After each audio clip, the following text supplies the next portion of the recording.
Aménager un potager est une activité que de plus en plus de Français pratiquent. Non seulement cela leur permet d'avoir un loisir facile à réaliser, mais aussi de faire face dans une certaine mesure à la défiance face à des produits de mauvaise qualité et au coût de la vie.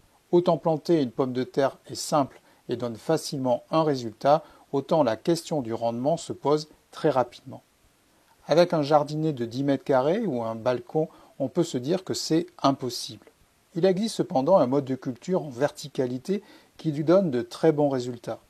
Il suffit même d'un sac de terre de 50 litres pour obtenir une condition suffisante pour cultiver la pomme de terre et le faire verticalement. Lidl, avec sa gamme Parkside, propose en 2024 une tour de pommes de terre qui comprend 4 bacs bien aérés au fond qui permettent d'être empilés les uns sur les autres et de proposer une solution facile de culture de pommes de terre ou de tout autre végétal. On peut y planter sans difficulté des plantes fleuries. L'intérêt est qu'il offre par la verticalité une solution pour les petits espaces. La mise en œuvre est simple, il vous faut de la terre, si possible de la terre mélangée à du compost ou du terreau de culture, une pelle et 13 pommes de terre germées.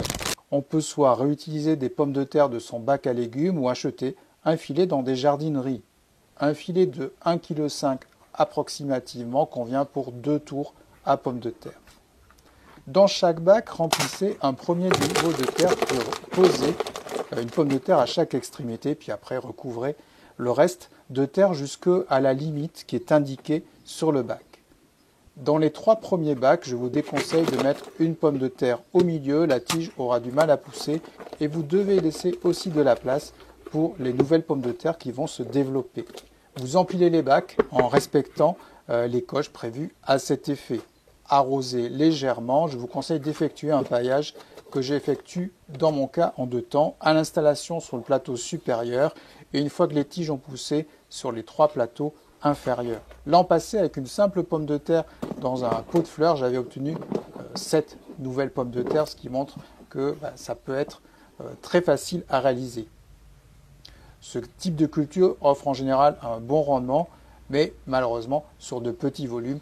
La verticalité vous apporte là aussi la possibilité de produire un petit peu plus en quantité. L'avantage de ce type de culture est aussi de faciliter la récolte puisqu'il suffit de renverser le bac dans un tamis et de récupérer les pommes de terre sans les abîmer. Mais nous verrons ça un peu plus tard au moment de la récolte et on se retrouvera dans quelques mois après l'été pour effectuer l'opération inverse, le vidage de notre tour à pommes de terre et la récolte de nos pommes de terre. D'ici là, prenez soin de votre jardin et on se retrouvera donc très bientôt.